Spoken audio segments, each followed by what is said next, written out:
Hello students, आज मैं आपको जेट 2023 का पेपर सॉल्व करा रही हूँ। और ये आप इसमें मेन चीज़ है कि कभी कभी क्वेश्चन रिपीट भी होते हैं, प्लस ये है कि आपको ये भी समझ आएगा कि कौन कौन से क्वेश्चन किस किस तरीके के यहाँ पे आते हैं। अब देखो, सबसे पहला जो क्वेश्चन है वो आपके बाइनोमियल जो है नोमेनक्लेचर उसमें से है। तो इसमें पहला क्वेश्चन आपसे पूछा हुआ है कि मैंजीफेरा इंडिका, जो कि मैंगो का बॉटनिकल नेम होता है, तो इसमें मैंजीफेरा क्या है।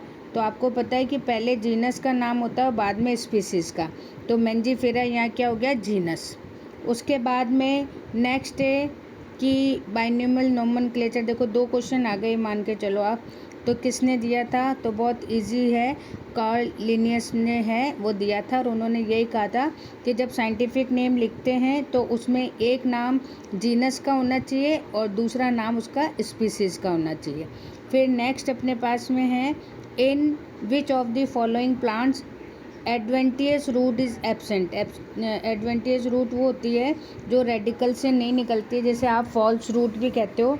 तो यहाँ पे आप देखो, राइस है, वीट है और ब्रायोफिलम, इन तीनों में जो है आपको एडवेंटियस रूट मिलेगी। लेकिन पी आपका डाइकॉट प्लांट है और इसमें कोई भी किसी तरह का वेजिटेटिव रिप्रोडक्शन नहीं होता है, इसलिए आपका कौन सा होगा, पी, जिसमें आपको टैप रूट है वो मिलती है। डाइकॉट जो प्लांट होते हैं उनमें अधिकतर आपको जो है टैप रूट ही मिलेगी, एडवेंटियस रूट नहीं मिलेगी। उसके बाद में which of the following dye commonly used in staining plant tissue. तो आपने प्रैक्टिकल में करा होगा कि जब हम टिश्यू को कलर करते हैं तो रेड कलर का होता है सैफरनिन। तो ये इजी क्वेश्चन है। उसके बाद में कि cereals belong to which family. तो ये आपको पता है कि जितने भी अपने गेहूँ हैं, राइस है, ये सारे जो है आपको पोएसी फैमिली, और इसी का दूसरा नाम है ग्रेमिनी। तो चाहे पोएसी से आए चाहे ग्रेमिनी से आए, इस फैमिली में आपको सारे सीरियल्स मिलेंगे। उसके बाद में वॉटसन और क्रिक ने जो मॉडल दिया था, तो वो मॉडल सिंपल सा है कि डीएनए का स्ट्रक्चर दिया था और उन्होंने कहा था इस तरह से डबल हेलिक्स स्ट्रक्चर होती है। और इसमें जो है ये नाइट जो है आपके शुगर और फॉस्फोरस की होती है हेलिक्स, तो और बीच में आपको मिलेंगे नाइट्रोजन बेस। तो इस तरह से जो है स्ट्रक्चर दी थी, वो किसने दी थी, वॉटसन और क्रिक ने। उसके बाद में chromosomal basis of heredity was given by, तो सिंपल सा है, सटन ने दिया था। सटन और बोवेरी भी थे, तो इसमें केवल सटन का नाम दिया है, तो सटन एंड बोवेरी इन्होंने दिया था क्रोमोसोमल बेसिस। फिर उसके बाद में नेक्स्ट है which one of the following is not stop codon. इसमें से स्टॉप कोडोन कौन सा नहीं है, तो इसमें जो है आपका ये वाला रहेगा, क्योंकि UAA, UAG और UGA ये स्टॉप कोडोन होते हैं। फिर उसके बाद में है when the cell is placed in hypertonic solution. अब हाइपरटोनिक मतलब है, आप एग्जांपल देख लो कि अगर हमारे पास में शुगर सॉल्यूशन है, तो उस शुगर सॉल्यूशन में अगर आप किसी सेल को रख दो तो इस सेल से सारा वाटर जो है बाहर निकल जाएगा, क्योंकि बाहर जो है सॉल्यूट्स ज़्यादा हैं, तो इसलिए जो है पानी को निकाल देगा। तो उस समय प्लाज्मोलिसिस होगा, यानी कि श्रिंक कर जाएगा साइटोप्लाज्म। फिर उसके बाद में नेक्स्ट है कि विच of the following essential mineral for chlorophyll structure. तो आपको पता है कि मैग्नीशियम बीच में होती है इस तरह से, और फिर पोरफायरिन रिंग और फाइटोल होती है, तो यहाँ पे जो है मैग्नीशियम सबसे बीच में होती है। फिर उसके बाद में प्रेशर फ्लो हाइपोथेसिस है, वो किसने दिया था, तो ये भी आपका साइंटिस्ट बेस्ड क्वेश्चन है और ये ज़रूर इस तरह के क्वेश्चन आते हैं। तो ये हो गया आपका अर्नेस्ट मुंच।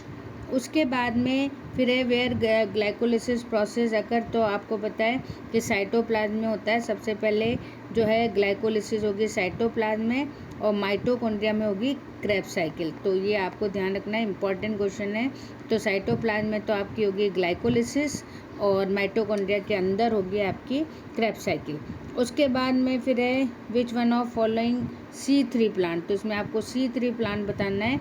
तो ये आपका मेज हो गया, राइस हो गया, सोरगम हो गया। तो जो शुगर केन है, उस शुगर केन में जो है C3 आपका होता है, बाकी सब में किस क्या होंगे, C4। फिर उसके बाद में नेक्स्ट है which one of the following hormone is not auxin.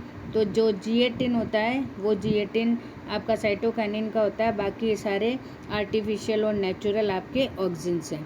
फिर उसके बाद में which of the one following hormone help in fruit. तो सिंपल सा है, इथाइलिन है, वो राइपनिंग में हेल्प करता है। तो ये देख लो आपके 2 क्वेश्चन यहाँ पे प्लांट हार्मोन से आ गए, रेगुलेटरी या प्लांट हार्मोन। फिर है विच of the not a green gas. तो ये जो है आपकी सल्फ़र डाइऑक्साइड है, वो नहीं होती है, बाकी ये तीनों आपकी जो है ग्रीन हाउस गैस कहलाती है, GHC। फिर उसके बाद में नेक्स्ट है विच ऑफ दी ex-situ कंजर्वेशन। तो इसमें ex-situ मतलब होता है जब हम किसी को नेचुरल सी जगह आर्टिफिशियल में कंजर्व करते तो वो आपका आ गया सीड बैंक। ये तीनों आपके कौन से हो गए, नेचुरल हो गए, जिसमें जहाँ जो चीज़ है वहीं पे हमने उसको कंजर्व कर दी, जबकि सीड बैंक में हम चीज़ को ले जा के दूसरी जगह है वो कंजर्व करते हैं। उसके बाद में which of the following is not related loss of biodiversity.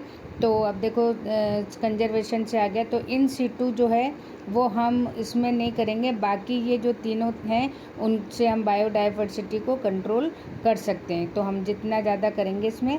और इन सीटू हमारा एक तरह का कंजर्वेशन है जिसमें कि हम किसी भी अच्छे पे या गुड प्लांट को बचा सकते हैं। उसके बाद में है cultivation of BT cotton is mainly for.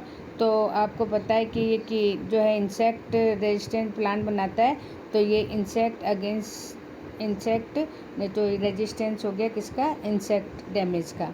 फिर उसके हो गया which one of the following is not a yield fibre yielding plant. तो इसमें फाइबर ईल्डिंग प्लांट कौन सा नहीं है, तो ये तीनों आपके फाइबर प्लांट हैं और ये आपका शुगर केन है, जिनसे अपन शुगर जो है वो लेते हैं, तो इसका मेनली यूज़ शुगर का है। फिर प्लाज्मिड इज़ कॉमनली, तो ये आपको पता है बैक्टीरिया के अंदर जो है एक्स्ट्रा सर्कुलर डीएनए होता है, उसी को हम क्या बोलते हैं, प्लाज्मिड। फिर उसके बाद में which is not restriction enzyme. तो इसमें ये तीनों रिस्ट्रिक्शन एंजाइम है, जबकि बैक क्या है, बैक है बैक्टीरियल आर्टिफिशियल क्रोमोसोम। तो ये एक आर्टिफिशियल क्रोमोसोम बनाया गया था, तो यहाँ पे ये इसको हम अलग करेंगे। फिर है सिट्रस कैंकर डिजीज़। तो आपको पता है जैंथोमोनास से होता है, और जैंथोमोनास एक ग्राम नेगेटिव होता है। उसके बाद में लूज स्मट ऑफ बीच, ये किससे होती है, ये मतलब जो है ये बेसिडियोमाइकोटा या बेसिडियोमाइसिटिस के अंदर आती है। फिर उसके बाद में which of the following nitrogen base is not found in RNA. तो आरएनए में जो है एडिनिन नहीं मिलता, उसकी जगह क्या मिलता है, सॉरी थाइमिन नहीं मिलता है, उसकी जगह हम मिलता है यूरेसिल। तो इसमें जो है आरएनए में नहीं पाया जाता है, ये यहाँ इसने इसको गलत कर रखा है, ठीक है। फिर है विच of the following is an example of Porifera. तो पॉरीफेरा का बेस्ट एग्जाम्पल है आपका साइकोन, जो स्पॉन्ज जैसा होता है। फिर टैप 1 बिलोंग, तो यहाँ पे देखो इससे भी रिलेटेड आपके क्लासिफिकेशन से रिलेटेड कम से कम 4-5 क्वेश्चन आ गए। फिर उसके बाद में है टेप 1 में वो आपका प्लेटीहेल्मिन्थिज़म है, जिसमें लिवर फ्लू होता है। फिर उसके बाद में in animal kingdom human are place, तो हमें किस में रखा गया है, यूथीरिया में हम रखे हैं। फिर उसके बाद में which of the following number is chordata usually show external fertilisation. तो इसमें एम्फीबिया फ्रॉग है, फ्रॉग में जो है एग और स्पर्म बाहर निकाल दिए जाते हैं, और ये जो है वाटर के अंदर फर्टिलाइज होते हैं, तो ये जो हो गया आपका एक्सटर्नल फर्टिलाइजेशन हो गया। Which of the following disease is not caused by nematode. तो इसमें आपका ये ईयर वाला जो है डिजीज़, इसमें आपका रहेगा रूट नोट ऑफ वीट। ये आपकी जो है डिजीज़ है वो आपकी जो है इसमें नहीं आएगी। फिर उसके बाद में बाकी आपकी थोड़ा सा रूट रॉट है, और अगर नॉट होता तो ये चल जाता है, तो ये रूट रॉट ऑफ वीट है, तो ये इसमें नहीं आएगी। फिर उसके बाद में विच प्रॉपर सिक्वेंस लाइफ साइकिल। तो आपको पता है एग है, फिर लार्वा है, फिर प्यूपा है, फिर एडल्ट है। उसके बाद में which of the following is not member of phylum arthropoda. तो इसमें जो है स्टार फिश है, बाकी ये भी इंसेक्ट है, ये भी इंसेक्ट है, ये भी इंसेक्ट है। स्टार फिश होती है आपकी एकाइनोडर्मेटा की। फिर उसके बाद में नेक्स्ट है अपने पास में which one of the following example of detritivores. तो इसमें आपका अर्थवर्म होगा। डेट्रीवोरस मतलब होता है जो कि डीकम्पोजिशन में हेल्प करते हैं। तो ये जितनी भी कॉम्प्लेक्स है उसको सिंपल फॉर्म में चेंज करते हैं, तो उन्हें अपन डेट्रिटस बोलते हैं। और इसका एग्जाम्पल है आपका अर्थवर्म। फिर है सी फिश और सी वीड्स। अब इसमें हालांकि सारी चीज़ें पाई जाती हैं, आपको फास्फोरस भी मिलेगा, कैल्शियम भी मिलेगा, आयरन भी मिलेगा, आयोडीन भी मिलेगा, लेकिन आयोडीन है वो सबसे ज़्यादा इसमें यहाँ पे हम इसको यूज़ करते हैं। उसके बाद में रेस्पिरेटरी एक्वेटिक, तो ये बहुत सिंपल सा है कि गिल्स हैं, उनसे हम जो एक्वेटिक हैं वो रेस्पिरेशन करते हैं। उसके बाद में देखो ये इम्पॉर्टेंट है, क्वेश्चन ज़रूर इसमें से आता है। तो जो टर्नर सिंड्रोम है वो टर्नर सिंड्रोम क्या है, 44+X0, यानी ये फीमेल्स होती हैं, लेकिन ये इनमें एक क्रोमोसोम ही होता है, एक एब्सेंट होता है, तो ये स्टेराइल होती हैं। तो ये आपका किसका आएगा, टर्नर सिंड्रोम का। उसके बाद में term brood chamber in commonly use. तो ये ब्रूड चैम्बर हम जो बी रेयरिंग होता है, जब हम मधुमक्खी को करते हैं तो उसमें जो चैम्बर्स होते हैं उन्हें हम बोलते हैं ब्रूड चैम्बर्स। फिर है ट्रांसफ़र बाइनरी फिजन। तो ये आपका पैरामीशियम में होता है, पैरामीशियम इस तरह का होता है। तो ये जो ट्रांसफ़र है, ये इस तरह का जो डिवीज़न इसमें दो लॉन्गिट्यूडनल होता है और जो दूसरा होता है वो ट्रांसफ़र होता है। तो इस तरह से बाइनरी फिजन इसमें होता है, वो किस में होता है, आपका पैरामीशियम में। उसके बाद में नेक्स्ट है अपने पास में which one of the following structure is absent in female. तो यहाँ पे ये भी फीमेल का, ये भी फीमेल का, ये भी फीमेल का है, ये नहीं है। तो ये आपका एपिडाइडमिस जो है ये किस में मिलता है, मेल के अंदर मिलता है, जो कि स्पर्म को स्टोर करने का काम करता है। फिर which of the following human blood corpuscles lack in nucleus at older. तो इसमें आपका आएगा आरबीसी। जब ये यंग होता है तब तो इसके अंदर जो है न्यूक्लियस होता है, लेकिन जब ये मैच्योर हो जाती है तो इसमें जो है आपको न्यूक्लियस एब्सेंट हो जाता है। तो इसका आंसर होगा आरबीसी। तो इस तरह से मैं आपको डेली एक जो है करवा दूंगी आपको। तो आप जितना भी रिवीजन आप कर सकते हैं पेपर्स का, उतना आप रिवीजन करते हुए चलो। Okay, thank you.